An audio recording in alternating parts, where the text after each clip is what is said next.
To matters financial and geopolitical from a frontier, I trust the week's gone well. Haven't had any meetings, so I've decided to go casual, but I beg your forbearance. Coming to Africa, another Bongo takes power in Gabon, Mail and Guardian. The small, oil-rich country of Gabon might be in line for yet another managed family succession of the Bongos. Father and son have been in power for 51 years, since 1967. Now with President Ben Ali Bongo in hospital in Riyadh, his brother Frederick Bongo, the head of intelligence and supported by hardline generals, is already in charge, operating outside the constitutional provisions, according to reports. He's obviously suffered a stroke. I don't think he's coming back. Election runoff in Madagascar's presidential elections between Rajoelina and Ravalomanana, according to Povo News projection. Rajoelina, the DJs, at 39.61% versus Ravalomanana, 35.4%. The DJ is ahead in Madagascar elections. He must be spinning it better than others, said Jay Monet. Ethiopia's Prime Minister Abiy Ahmed takes on the military. A year ago, many Ethiopians would not have dared to imagine the spectacle they are being treated to right now as the government intensifies its crackdown on alleged corruption and gross human rights violations within the military and intelligence services. The nation has watched in disbelief and then cheered as former high-ranking officers have been arrested on live television, handcuffed while surrounded by heavily armed security personnel and bundled into police vehicles. Times have indeed changed. This is the biggest crackdown on corruption in Ethiopia's recent history and is being spearheaded by the bold and reformist Prime Minister Abiy Ahmed, who came to power in April. In July, when he'd been in power about 90 days, I wrote, "These 90 or so days represent the most consequential arrival of an African politician on the African stage since Mandela walked out of prison, blinking in the sunlight." And I said, it's all about speed and velocity. Paul Virilio terms it dramology, and which he defines as the science or logic of speed. He notes that the speed at which something happens may change its essential nature. Whoever controls the territory possesses it. Possession of territory is not primarily about laws and contracts, but first and foremost a matter of movement and circulation. Virilio argues that the traditional feudal fortified city disappeared because of the increasing sophistication of weapons and possibilities for warfare. For Virilio, the concept of siege warfare became rather a war of movement. Abiy Ahmed has moved at lightning speed. The old guard is like the traditional feudal fortified city. South African all shares down 12.37% this year. Dollar versus rand firming up to 14.1809. Egyptian pound 17.9060. Nigeria raised $2.86 billion Eurobonds on Wednesday across 3 maturities.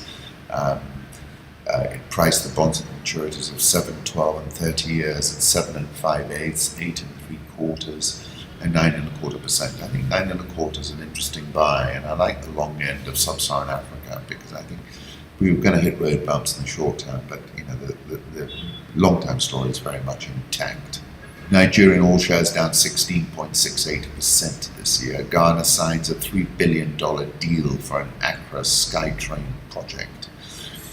And this is what I like, Ghana to cut the tax rate for people earning more than $4,100 monthly to 30% from 35%. I think they should be doing the same here, but they're not.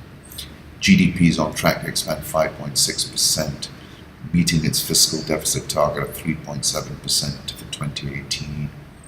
Ghana Stock Exchange is up 4.23% this year. Denmark has suspended nearly $10 million in aid to Tanzania after unacceptable homophobic comment from a government official.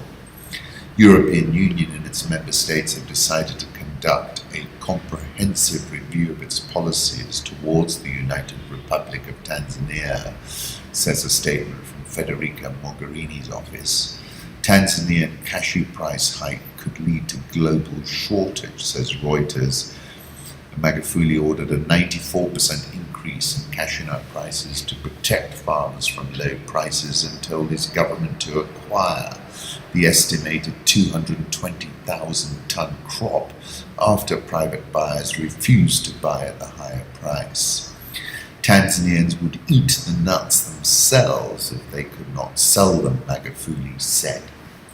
Tanzania exports 75% of East Africa's cashew crop, the International Nut and Dried Fruit Council Foundation says, and its export revenues doubled to $540 million last year from $270 million in 2016. Diaz said it was also unclear if Tanzania had the logistical capacity to store this year's August to December harvest. Cashew kernel prices have dropped to $7,500 per ton from $9,500 at the beginning of the year. Uganda has ordered its military to protect Chinese businesses. Morocco has launched Africa's fastest train, running up to 320 kilometers per hour. It halves the travel time over the 200-kilometer distance between Casablanca and Tangier. It cost a cool $2.4 billion. Kenya Co-op Bank reported Q3 2018 earnings. Profit before tax up 6.4 and 5%. EPS up 7.975%. Details on rich wrap-ups. The shilling popped to 104 yesterday and got everybody's attention. But the key levels are actually from 2011 and are the area between 105 and 107. And this is a chart from Samuel Karosi, 2005 to 2018. You can see what I'm talking about. Nairobi all shares down 15.35% year to date. The NSE 20 is down 24.03% year to date. Twiga Foods has raised $10 million from the World Bank's IFC and the Global Agriculture and Food Security Program. I'm not sure if that's new news, it might be old. Lovely photographs from precarious prospects, oil in northern Kenya. This is a photograph of dust rising from the crumbling remains of the A1 highway that bisects Lokichar town. This is a photograph of schoolgirls walking past a sign for the newly opened Black Gold Hotel in Lokichar. This photograph is of Christ the Redeemer overlooking Turkana's capital Lodwar from a hill on the town's periphery. And finally, a photograph of pastoralists guiding their livestock past Kapezi petrol station, the area's first. Thank you so much for stopping.